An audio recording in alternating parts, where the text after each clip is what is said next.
గోదావరికి ఈవల ఉన్న వసంత విహారం అనే అడవికి కొత్తగా వచ్చింది కోయిలమ్మ. దాని దరికి చేరాయి మిగిలిన పక్షులన్నీ.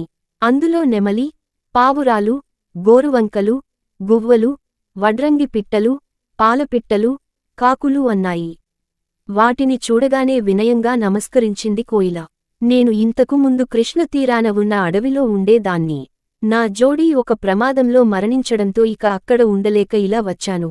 మీరు ఆదరిస్తే ఇక్కడే ఉండిపోతాను. ఇప్పుడు నాకు గుడ్లు పెట్టే సమయం, నన్ను ఆదరించండి అంటుంది కోయిల. నీవు ఇక్కడ ఉండడానికి మాకే అభ్యంతరమూ లేదు అన్నాయి ఆ పక్షులు. చాలా సంతోషం.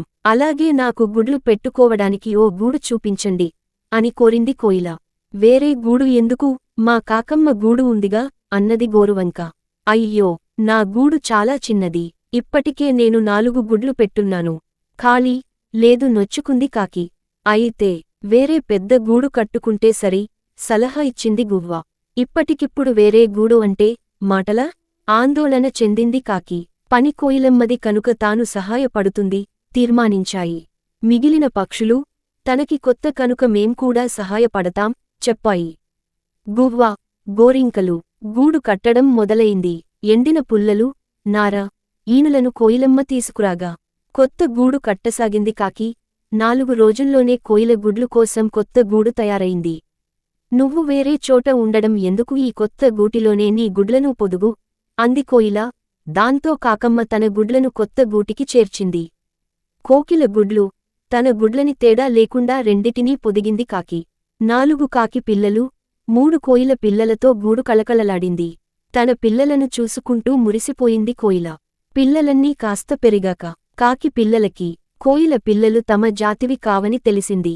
ఒకరోజు అమ్మ లేని సమయంలో తెలిసి తెలియని వయసున్న కాకి పిల్లలన్నీ కోయిల పిల్లల్ని బయటకి నెట్టేశాయి. పాపం కోయిల పిల్లలు గూడు నుంచి కింద పడ్డాయి.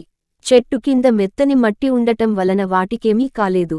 తిరిగి వచ్చిన కాకి జరిగింది తెలుసుకుని తన పిల్లలని మందలించింది. కాకి పిల్లలు తల్లికి ఎదురు తిరిగాయి. ఎవరి పిల్లలనో మనమెందుకు ఆదరించాలి అని. పిల్లల అమాయకత్వాన్ని చూసి ఏమీ మాట్లాడలేకపోయింది కాకి. కిందపడిన తన పిల్లలను చూసి కన్నీరు పెట్టుకుంది కోయిల. పక్కనే ఉన్న మర్రి చెట్టు తొర్రలోకి వాటిని చేర్చింది. ఎదుగుతున్న కోయిల పిల్లలు కొత్త రాగాలు ఆలపించసాగాయి. కోయిల వాటితో జత కలిపింది. వాటి పాటలు వినడానికి పక్షులన్నీ అక్కడికి వచ్చేవి. కొన్ని తమ పిల్లలకి పాటలు నేర్పమని కోయిలని బతిమాలాయి. అలా కోయిల పక్షులకి పాటలు నేర్పడం మొదలుపెట్టింది. కాకి పిల్లలు పాటలు నేర్చుకోవాలని అనుకున్నాయి. కోయిలమ్మతో మాట్లాడి తమకు పాటలు నేర్పించమని తల్లిని పోరాయి. ఏ మొహం పెట్టుకుని అడగాలి మీరు చేసిన పనికి అని పిల్లల్ని కోప్పడింది కాకి. తెలియక చేసిన తప్పు అది. నువ్వా రోజు మా తప్పును సరిదిద్ది ఉండాల్సింది అన్నాయి తల్లితో. నిజమే, అప్పుడు మీ మీద మమకారంతో నా కళ్ళు మూసుకుపోయాయి. అందుకే నాకిప్పుడు మొహం చెల్లడం లేదు కోయిల దగ్గరకు వెళ్లడానికి అని బాధపడింది కాకి. సరే అయితే మేమే అడుగుతాం, మమ్మల్ని క్షమించమని అన్నాయి ఆ పిల్లలు ముక్తకంఠంతో. శభాష్, ఇప్పుడు నా పిల్లలు అనిపించుకున్నారు. మీరు చేసిన తప్పుని గ్రహించి క్షమాపణ అడగాడానికి సిద్ధమయ్యారు అంటూ పిల్లల పరిణతికి సంతోషపడింది కాకి. ఆ కొమ్మకు కాస్త దూరంలో ఉన్న కోయిల ఆ సంభాషణనంతా విన్నది. వెంటనే తన పిల్లల్ని పిలిచి కాకి పిల్లలను వెంటబెట్టుకుని రమ్మనమని వాటిని కాకి గూటికి పంపింది.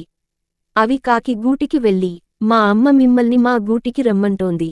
మా గూడు కోసం మీ అమ్మ మాకు చాలా సాయం చేసిందట కదా. అసలు మమ్మల్ని మీ అమ్మే పొదిగిందట కదా మా అమ్మ చెప్పింది. మనం అన్నదమ్ములమని పోట్లాడుకోకూడదని చెప్పింది అంటూ కాకి పిల్లలను తమ వెంట తీసుకెళ్లాయి. వాటి మాటలకు అబ్బురపడింది కాకి. ఎంత మంచిదానవు కోయిలా, పిల్లల్ని ఎంత బాగా పెంచావు అంటూ కోయిలను ప్రశంసించింది. ఊరుకో కాకమ్మ, నువ్వు చేసిన సాయం గురించి చెప్పానంతే. మీ సహవాసం వల్ల నాకు కాసింత మంచితనం అబ్బినట్టుందిలే. ఈ పొగడ్తలకేం కాని పిల్లలకు పాటలు నేర్పనివ్వు అంటూ కాకిపిల్లలతో సాధన మొదలుపెట్టించింది కోయిల.